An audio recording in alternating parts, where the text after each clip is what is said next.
Hello students, I am Shivani Sharma. Welcome to my YouTube channel science education. तो अब तक हम मोशन से रिलेटेड बहुत सारे टर्म्स को पढ़ चुके हैं, लेकिन जिसने अभी तक भी वो वीडियोस नहीं देखी हैं तो एक बार उन्हें ज़रूर देख लें. लिंक आपको डिस्क्रिप्शन बॉक्स में मिल जाएगा. क्योंकि आज जो हम टॉपिक शुरू करने जा रहे हैं वो है एक्सेलरेशन और वो उन पिछली वीडियो से रिलेटेड हैं. तो अगर अभी तक आपने वो वीडियोस नहीं देखी हैं तो एक बार प्लीज़ उन्हें देख लें. तो आज हमने शुरू करना है एक्सेलरेशन. बेसिकली आप सबने सुना हुआ है एक्सेलरेशन क्या होता है. जैसे हम कार में देखते हैं तो कार में हमारे पास एक सिस्टम होता है जिसको हम एक्सेलरेटर बोलते हैं. तो उसका काम क्या होता है कि कार की स्पीड को इंक्रीज करना. तो इसी से ही बच्चे समझ लेते हैं कि एक्सेलरेशन का मतलब क्या है, स्पीड को इंक्रीज करना, कि हम अपनी कार की या किसी भी व्हीकल की स्पीड को एक्सेलरेट कर रहे हैं. लेकिन एक्सेलरेशन का स्पीड से ये कोई मतलब नहीं है. ये डेफिनेशन एक्सेलरेशन की है ही नहीं. तो एक्सेलरेशन की एक्चुअल डेफिनेशन क्या है, चलो वो पढ़ते हैं. तो हम स्टार्ट करते हैं एक्सेलरेशन से. बेसिकली जब भी हम एक्सेलरेशन की बात करते हैं तो एक्सेलरेशन का डायरेक्ट रिलेशन है वेलोसिटी से. अभी तक हमने पढ़ा है कि वेलोसिटी क्या है, कि चेंज इन डिस्प्लेसमेंट यानी कि डिस्टेंस कैसे चेंज हो रही है, किस तरह किस डायरेक्शन में जो है हमारा ऑब्जेक्ट कितनी फास्ट या कितनी स्लो मूव कर रहा है, उसको बोलते हैं वेलोसिटी. अब एक्सेलरेशन क्या है, वेलोसिटी में क्या चेंज हो रहा है. वेलोसिटी होता है डिस्प्लेसमेंट में चेंज और एक्सेलरेशन होता है वेलोसिटी में चेंज. तो अगर हम एक्सेलरेशन को डिफाइन करें तो एक्सेलरेशन की डेफिनेशन क्या होगी कि acceleration is defined as the change in the velocity of an object per unit time. यानी कि पर यूनिट टाइम में ऑब्जेक्ट की वेलोसिटी में कितना चेंज आया है, उस चेंज को हम क्या कहते हैं, एक्सेलरेशन. तो बेसिकली एक्सेलरेशन क्या है, change in velocity with time. या फिर आपकी इसकी दूसरी डेफिनेशन भी यूज कर सकते हो. इसकी दूसरी डेफिनेशन क्या है, rate of change of velocity of the object with time. यानी कि विद टाइम के साथ ऑब्जेक्ट की वेलोसिटी में जो चेंज आ रहा है वो किस रेट से वो चेंज आया है, यानी कि किस दर से, किस रेट से वो चेंज आया है, उसको हम क्या कहते हैं, एक्सेलरेशन. तो एक्सेलरेशन जो है वो क्या होता है, वेलोसिटी में चेंज आना. कि एग्जांपल से समझ लेते हैं कि कोई एक ऑब्जेक्ट है ए, वो यहां से चलना शुरू करता है. तो जब वो यहाँ से चलना शुरू करता है तो वो अपनी इनिशियल वेलोसिटी 0 से आगे बढ़ना शुरू करता है. तो धीरे धीरे धीरे वो अपनी वेलोसिटी को बढ़ा रहा है. जैसे ही वो आगे आता है वो अपनी वेलोसिटी को बढ़ाता है, कभी कम करता है, कभी स्लो करता है, कभी ज्यादा करता है, कभी कम करता है. तो यहाँ पर उसकी वेलोसिटी चेंज हो रही है और जहां पर भी वेलोसिटी चेंज होगी इसका मतलब वहां पर क्या है, एक्सेलरेशन है. तो एक्सेलरेशन बेसिकली क्या है, चेंज इन दी वेलोसिटी. तो अब अगर हम इसको मैथमेटिकली पढ़ना चाहें कि मैथमेटिकली एक्सेलरेशन क्या है, मैथमेटिकली हमें क्यों पढ़ना है एक्सेलरेशन क्या है, क्योंकि हमें न्यूमेरिकल्स भी करने हैं. न्यूमेरिकल्स में हमें एक्सेलरेशन की जरूरत पड़ेगी. किसी बॉडी का, किसी ऑब्जेक्ट का एक्सेलरेशन निकालना पड़ेगा. तो उसके लिए हमें इसका कोई ना कोई मैथमेटिकल फॉर्मूला भी चाहिए. तो अब हम इसको मैथमेटिकली पढ़ते हैं. जैसे ये कोई ऑब्जेक्ट है ए, यहाँ पर कोई भी बॉय अपनी साइकिल के साथ खड़ा हुआ है.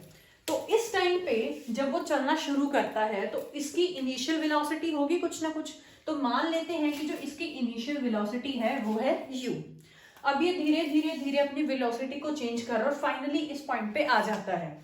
तो इस टाइम पे इसकी वेलोसिटी क्या होगी, फाइनल वेलोसिटी, जिसको हम मान लेते हैं v. तो v क्या है, इसकी फाइनल वेलोसिटी. तो हमें क्या एक्सेलरेशन निकालना है. एक्सेलरेशन क्या होता है, चेंज इन वेलोसिटी. तो चेंज इन वेलोसिटी कैसे निकलता है, जब भी हम किसी चीज का चेंज निकालते हैं तो उसकी फाइनल में से इनिशियल वैल्यू को माइनस करते हैं. तो अगर हमें यहाँ वेलोसिटी का चेंज निकालना है तो वेलोसिटी का चेंज कैसे निकलेगा, final velocity minus initial velocity. Final velocity कितनी थी, v, जहां वो लास्ट में पहुंचा था. इनिशियल वेलोसिटी जब उसने चलना शुरू किया था तब वेलोसिटी कितनी थी, u. तो चेंज कितना आया, v माइनस u. तो ये हमारा क्या आ गया, चेंज इन वेलोसिटी. एक्सेलरेशन क्या होता है, change in velocity to the time. तो एक्सेलरेशन क्या हो जाएगा, change in velocity per unit time. तो v minus u, change in velocity कितना था, v माइनस यू. टाइम कितना है हमारा, उसने कुछ ना कुछ टाइम तो लिया होगा ना यहाँ से यहाँ जाने में. तो जो टाइम उसने मान लो यहाँ से यहाँ जाने में उसे t सेकंड्स लगे, तो टाइम कितना हो गया, t. तो एक्सेलरेशन जो हम निकाल सकते हैं फॉर्मूला से, बाय फॉर्मूला वो क्या हो गया, a is equals to v minus q by t. तो ये क्या है हमारा, स्टार मार्क कर लीजिए, इंपॉर्टेंट फॉर्मूला जो हमें आगे न्यूमेरिकल्स में भी काम आएगा या फिर किसी भी ऑब्जेक्ट के एक्सेलरेशन को निकालने में काम आएगा। तो बेसिकली एक्सेलरेशन क्या है, v minus you by T. v है आपकी फाइनल वेलोसिटी, u है आपकी इनिशियल वेलोसिटी और t है आपका टाइम जो उसने डिस्टेंस को कवर करने में लिया है। तो this is the formula for acceleration. अब बात करते हैं एक्सेलरेशन की यूनिट्स की, क्योंकि यूनिट्स के बिना कोई भी फिजिकल क्वांटिटी कंप्लीट नहीं होती, क्योंकि यूनिट्स जो है वो सबसे ज्यादा जरूरी चीज है। जैसे हमें पता है कि एक्सेलरेशन क्या होता है, वेलोसिटी पर यूनिट टाइम होता है। अब चाहे वेलोसिटी हो चाहे चेंज इन वेलोसिटी हो, यूनिट्स तो वेलोसिटी की ही रहेंगी। तो वेलोसिटी की यूनिट्स क्या होंगी, मीटर पर सेकेंड, जो कि हमने लास्ट वाली वीडियो में पढ़ा था। तो मीटर पर सेकेंड हो गई वेलोसिटी की यूनिट, टाइम सेकेंड्स में होता है तो नीचे आ गई सेकेंड्स। तो अब अगर हम इसको कैलकुलेट करें तो ये हो जाएगा मीटर पर सेकेंड स्क्वायर। तो एक्सेलरेशन की यूनिट क्या हो गई, मीटर पर सेकेंड स्क्वायर, या फिर हम इसको ऐसे भी लिख सकते हैं, मीटर पर सेकेंड स्क्वायर। तो एक्सेलरेशन की यूनिट क्या होती है, मीटर पर सेकेंड स्क्वायर। तो ये तो था हमारा एक्सेलरेशन। अब हम बात करेंगे पॉजिटिव एंड नेगेटिव एक्सेलरेशन की। अभी तक सिर्फ हमने ये पढ़ा है कि एक्सेलरेशन का मतलब क्या है, change in velocity with time. अब पॉजिटिव एक्सेलरेशन कब होगा और नेगेटिव एक्सेलरेशन कब होगा, ये हम एक एग्जांपल से समझते हैं। देखें, ये है स्टेशन ए, ये है कोई स्टेशन सी, ये है कोई बीच का पॉइंट, रैंडम कोई भी पॉइंट आप ले सकते हो। तो हम मानते हैं कि इस स्टेशन ए पे कोई ट्रेन खड़ी है। अब ये ट्रेन खड़ी है तो किस स्टेट में है, रेस्ट स्टेट में है। अभी इसकी कोई वेलोसिटी नहीं है। तो सपोज करो कि अब ये ट्रेन जो है वो धीरे धीरे धीरे धीरे चलना शुरू करती है। तो जब ये ट्रेन चलना शुरू करेगी तो सपोज इसकी इनिशियल वेलोसिटी थी 10 किलोमीटर पर आवर। तो अब ये चलना शुरू कर रही है, तो धीरे धीरे जब चलना शुरू करेगी तभी एकदम से स्पीड पकड़ेगी, तभी अब एकदम से अपनी वेलोसिटी को इंक्रीज करेगी धीरे धीरे करके। मींस कि इसकी वेलोसिटी में ग्रेजुअली इंक्रीज होगा। तो अब ये मान लो कि अब ये बीच के मीडियम पॉइंट पे आ जाती है और इस टाइम पे इसकी जो वेलोसिटी है वो मैक्सिमम है। सपोज यहाँ पर इसकी फाइनली अब जो वेलोसिटी है वो कितनी है, 100 किलोमीटर पर आवर के अकॉर्डिंग। इस टाइम पे इसकी वेलोसिटी है maximum, means 100 kilometre per hour. तो चेंज इन वेलोसिटी क्या हो जाएगा, 100 minus initial minus final, 90 kilometre per hour ये होगी। तो ये आपकी कैसी आई है वेलोसिटी, पॉजिटिव आई है। तो ये जो चेंज इन वेलोसिटी आई है ये आपकी पॉजिटिव है। तो इसी को हम कहते हैं पॉजिटिव एक्सेलरेशन। कैसे, क्योंकि हमारी जो स्पीड थी, जो वेलोसिटी थी पहले जैसे ट्रेन ने चलना शुरू किया था तो वो कम थी और आते आते आते आते उसने अपनी वेलोसिटी को मैक्सिमम कर लिया। तो जब कभी भी वेलोसिटी लोअर से हायर यानी कि इंक्रीज करती है, कम वैल्यू से ज्यादा वैल्यू की तरफ जाती है, वेलोसिटी का इंक्रीमेंट होता है, तब उस टाइम पे हम अपनी एक्सेलरेशन को क्या कहेंगे, पॉजिटिव एक्सेलरेशन। इसी से ही समझते हैं नेगेटिव को। अब यहाँ पर हमारी जो ट्रेन है उसकी वेलोसिटी कितनी है, 100 किलोमीटर। मान लो कि 2-3 किलोमीटर पे ये कोई नया स्टेशन आने वाला है। तो जब भी ट्रेन दूसरे स्टेशन पे आती है तो वो स्टॉप होती है वहां पर। तो अब ड्राइवर ने क्या किया, यहाँ के बाद इसकी वेलोसिटी को धीरे धीरे धीरे धीरे करके कम करना शुरू कर दिया। जैसे यहाँ पर 100 थी, फिर 90, 80, 70, 60 ऐसे करके फाइनली वो यहाँ आता है और यहाँ आकर उसकी जो वेलोसिटी है सपोज 20 किलोमीटर पर आवर की है और फाइनली वो सी पर आकर के स्टॉप हो जाता है। तो अगर मैं कहूँ कि यहाँ पर बीच में कहीं अगर इसकी चेंज इन वेलोसिटी, या फिर आप यहीं पर ही मान लो कि अगर मैं यहाँ पर इसका वेलोसिटी में चेंज देखना चाहूँ कि यहाँ पर वेलोसिटी कितनी थी, 100 किलोमीटर पर आवर, सपोज यहाँ पर कितनी है, 20 किलोमीटर पर आवर।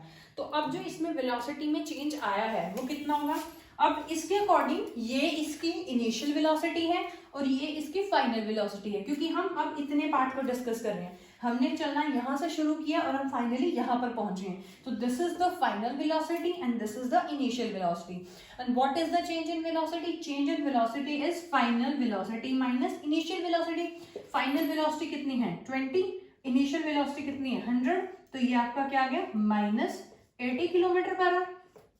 इसका मतलब क्या है, माइनस मींस नेगेटिव, यानी कि इस टाइम पे आपका एक्सेलरेशन जो है वो नेगेटिव है, मींस कि वो ऑपोजिट डायरेक्शन है।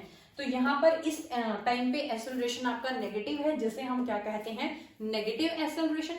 नेगेटिव एक्सेलरेशन को ही कभी कभी रिटार्डेशन या फिर डी एक्सेलरेशन भी बोला जाता है।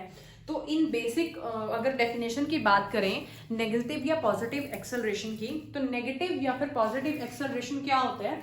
पॉजिटिव एक्सेलरेशन में आपकी स्पीड जो है वो कम से हाइयर मतलब इंक्रीज करती है, और नेगेटिव में आपने सर देखा ही है इंक्रीज टू लोअर जाती है, मीन्स कि आपकी स्पीड डिक्रीज होती है। तो जब आप अपनी वेलोसिटी को डिक्रीज कर रहे हो तब आप नेगेटिव एक्सेलरेशन देख रहे हो, और जब यहाँ पर वेलोसिटी इंक्रीज होगी तो वो आपका पॉजिटिव एक्सेलरेशन होगा।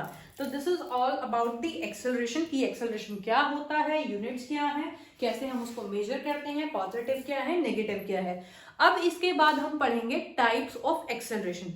जैसे कि हमने पिछली वीडियोस में पढ़ा था कि वेलोसिटी क्या होती है, स्पीड क्या होती है, उसके टाइप क्या होते हैं। हमने पिछले वीडियोस में स्पीड एंड वेलोसिटी के 4 टाइप्स को डिस्कस किया था, uniform and non uniform speed, average speed and instantaneous speed. इसी तरीके से हमारे पास एक्सेलरेशन भी ऐसे ही 4 टाइप में डिवाइडेड है, uniform and non uniform acceleration, instantaneous and average acceleration. तो अब इसके बाद हम पढ़ते हैं टाइप्स ऑफ एक्सेलरेशन। तो एक्सेलरेशन भी हमारे पास 4 टाइप से है, uniform acceleration, non uniform acceleration, average acceleration and instantaneous acceleration. तो let us discuss all these type one by one. First, uniform acceleration. जैसे हमने पहले पढ़ा है यूनिफॉर्म वेलोसिटी, कांस्टेंट वेलोसिटी या फिर यूनिफॉर्म स्पीड, कांस्टेंट स्पीड, वो क्या होता है कि अगर कोई ऑब्जेक्ट आपका इक्वल डिस्टेंस को इक्वल टाइम में कंप्लीट करे तो उसे हम क्या कहते हैं, यूनिफॉर्म वेलोसिटी या फिर यूनिफॉर्म स्पीड। तो उसी तरीके से अगर हम यूनिफॉर्म एक्सेलरेशन की बात करें तो बेसिकली एक्सेलरेशन क्या है, चेंज इन द वेलोसिटी, कि वेलोसिटी में चेंज आए, और अगर वो चेंज जो आ रहा है टाइम के साथ वो भी बराबर हो, यानी कि इक्वल चेंज आए इक्वल टाइम में, तब हम उसको क्या कहेंगे, यूनिफॉर्म एक्सेलरेशन। यानी कि if the velocity changes, velocity तो चेंज होगी लेकिन अगर वो चेंज इक्वल होगा, वो भी इक्वल टाइम में, तब हम उसको क्या कहेंगे, यूनिफॉर्म एक्सेलरेशन। जैसे उसको एग्जाम्पल से समझते हैं। ये है हमारे पास 4 अलग अलग point, point A, point B, point C and point D. यहां पर कोई बॉय खड़ा है बी पर, अभी ये पॉइंट ए पे है और ये धीरे धीरे चलना शुरू करता है, यानी कि इसकी धीरे धीरे जब ये पॉइंट बी तक पहुंचता है इसकी वेलोसिटी हो जाती है 2 मीटर पर सेकेंड, और ए से बी तक इसको आने में टाइम लगा है 2 सेकेंड्स। अब ये बी से सी पर जाता है, यानी कि इसकी वेलोसिटी थोड़ी सी बढ़ाता है तो वेलोसिटी हो जाती है 3 मीटर पर सेकेंड, और बी से सी आने में भी इसको कितना टाइम लगा है, 2 सेकेंड्स का ही। जब ये सी से डी पे जाता है तब ये फिर अपनी थोड़ी सी वेलोसिटी को इंक्रीज करता है, अब इसकी वेलोसिटी हो जाती है 4 मीटर पर सेकेंड, और आने में इसको फिर से कितना टाइम लगा, 2 सेकेंड्स का। तो यहाँ पर आप देख सकते हैं कि वेलोसिटी जो है वो कॉन्स्टेंटली इंक्रीज हो रही है, क्योंकि एक्सेलरेशन क्या है, चेंज इन द वेलोसिटी। तो वेलोसिटी में चेंज तो आएगा लेकिन वो चेंज ऐसा आ रहा है, इक्वल आ रहा है। जैसे यहाँ से अगर यहाँ देखें चेंज इन वेलोसिटी क्या होता है, फाइनल माइनस इनिशियल, तो फाइनल कितनी है 3, इनिशियल कितनी है 2, तो 3 माइनस 2 इक्वल टू 1 मीटर पर सेकेंड। तो यहाँ पर इसका एक्सेलरेशन कितना है, इस टाइम पे वेलोसिटी कितनी है, 1 मीटर पर सेकेंड का चेंज आया। यहाँ पर इसकी वेलोसिटी कितनी है 3, यहाँ पर कितनी है 4, तो यहाँ इनिशियल माइनस फाइनल करेंगे तो 4 माइनस 3 इक्वल टू 1 मीटर पर सेकेंड। फिर से वेलोसिटी में चेंज कितना है, 1 मीटर पर सेकेंड का, टाइम कितना है, इक्वल है। तो ये क्या हो गया, इक्वल चेंज आ रहा है इक्वल इंटरवल ऑफ टाइम में, इसका मतलब क्या है, ये आपका यूनिफॉर्म एक्सेलरेशन। तो यूनिफॉर्म एक्सेलरेशन क्या होता है, जब आपकी वेलोसिटी में चेंज आए इक्वल अमाउंट से, मतलब यहाँ पर भी 1 मीटर पर सेकेंड है और यहाँ पर भी, तो अमाउंट जो है चेंज का वो इक्वल है और वो भी इक्वल इंटरवल ऑफ टाइम में। यहाँ भी 2 सेकेंड लगे थे, यहाँ भी और यहाँ भी, तो इक्वल टाइम में जब इक्वल अमाउंट में चेंज आएगा वेलोसिटी में, तो उस मोशन को हम क्या बोलते हैं, यूनिफॉर्म एक्सेलरेशन। और इसी का ऑपोजिट होता है नॉन यूनिफॉर्म, यानी कि यहाँ पर वेलोसिटी में चेंज तो आएगा लेकिन वो चेंज कैसा होगा, अनइक्वल। मींस यहाँ पर तो 1 मीटर पर सेकेंड का चेंज था, अब इसमें क्या है, अब इसकी यहाँ पर वेलोसिटी सपोज हो गई 5, यहाँ पर हो गई 1, तो अगर मैं अब इसमें चेंज देखूं तो 5 माइनस 2 यानी कि 3 मीटर पर सेकेंड होगी, और यहाँ पर क्या है 1 माइनस 5 तो नेगेटिव में आ गई। तो यहाँ पर क्या है, वेलोसिटी में चेंज तो आया है लेकिन अनइक्वल आया है, कभी 1 आया है तो कभी 3 आया है। तो ये इस टाइप की जो एक्सेलरेशन होगा जहां पर आपकी वेलोसिटी अनइक्वल अमाउंट से चेंज होगी, उसको हम क्या बोलते हैं, नॉन यूनिफॉर्म एक्सेलरेशन। सॉरी। अब बात करते हैं एवरेज एक्सेलरेशन की। जैसे हमने पहले भी पढ़ा था कि एवरेज वेलोसिटी क्या होती है, कि आपने बहुत सारे डिस्टेंस को ट्रेवल किया है काफी टाइम में, तो आपको उसका एक एवरेज वैल्यू चाहिए। और वो कैसे निकालते हैं, जितनी टोटल आपने डिस्टेंस कवर की है डिवाइडेड बाय जो टोटल टाइम आपने लिया है। ऐसे ही अगर आपको बहुत सारे एक्सेलरेशन दे दी जाए और आपको बोला जाए कि एवरेज एक्सेलरेशन निकालो, तो एवरेज एक्सेलरेशन का क्या फॉर्मूला है, change in the velocity of the object to the total time taken, यानी कि जो टोटल चेंज आपकी वेलोसिटी में आया है वो divided by the total time जो आपने लिया है, वो क्या होता है आपका एवरेज एक्सेलरेशन। ए average means average acceleration. Delta, इस सिंबल को हम बोलते हैं डेल्टा। ये जो डेल्टा है वो चेंज को रिप्रेजेंट करता है, क्योंकि वेलोसिटी में आपका क्या आ रहा है, चेंज आ रहा है, टाइम में आपका क्या आ रहा है, चेंज आ रहा है। तो चेंज इन द वेलोसिटी, जो टोटल चेंज आएगा divided by the total time taken, is the average acceleration. उसके बाद आती है इंस्टेंटेनियस एक्सेलरेशन। अब मैंने पहले भी बताया था कि इस इंस्टेंट वर्ड का मतलब क्या है, एकदम किसी एक पॉइंट पे, एक किसी गिवन टाइम पे आप कॉन्टिन्यूसली जा रहे हो, इंस्टेंटली आपको कोई बोल दे कि इस टाइम आप अपनी स्पीड बताओ, इस टाइम आप अपनी वेलोसिटी या एक्सेलरेशन बताओ, तो उसको हम क्या बोलते हैं, इंस्टेंटेनियस एक्सेलरेशन। तो इंस्टेंटेनियस एक्सेलरेशन क्या होता है कि acceleration at a given instant of time, यानी कि किसी पर्टिकुलर टाइम पे या फिर किसी गिवन पॉइंट पे, कि आप यहां से यहां तक जा रहे हो, बोल रहे कि इस पॉइंट पे अपना एक्सेलरेशन बताओ, या जब आप मूव कर रहे हो तो एकदम बोले कि इस टाइम पे आपका एक्सेलरेशन क्या था। तो acceleration at a particular time और at a given instant of time is known as instantaneous acceleration. तो ये सब हमने एक्सेलरेशन के बारे में पढ़ा है। एक्सेलरेशन क्या होता है कि change in the velocity with time. उसके बाद हमने एक्सेलरेशन का मैथमेटिकल फॉर्मूला पढ़ा था, which is equals to final velocity minus initial velocity divided by time. उसके बाद हमने इसकी यूनिट्स को पढ़ा था, यूनिट्स क्या थी, मीटर पर सेकेंड स्क्वायर। फिर हमने पॉजिटिव एंड नेगेटिव एक्सेलरेशन को पढ़ा था। पॉजिटिव एक्सेलरेशन क्या होता है, जब आपकी स्पीड इंक्रीज होती है। नेगेटिव एक्सेलरेशन क्या होता है, जब आपकी स्पीड जो है वो डिक्रीज होना शुरू होती है। और नेगेटिव एक्सेलरेशन को ही हम रिटार्डेशन या फिर डी एक्सेलरेशन भी बोलते हैं। फिर हमने क्या पढ़ा है, टाइप्स ऑफ एक्सेलरेशन, 4 टाइप्स होती हैं, और फिर हमने चारों को डिटेल में डिस्कस किया कि यूनिफॉर्म क्या होता है, non uniform, average and instantaneous. तो आज की वीडियो में इतना ही। अगली वीडियो में हम अगला पार्ट करेंगे। तो अगर आपको ये वीडियो अच्छी लगी हो तो please like, share and subscribe to my channel. Thank you.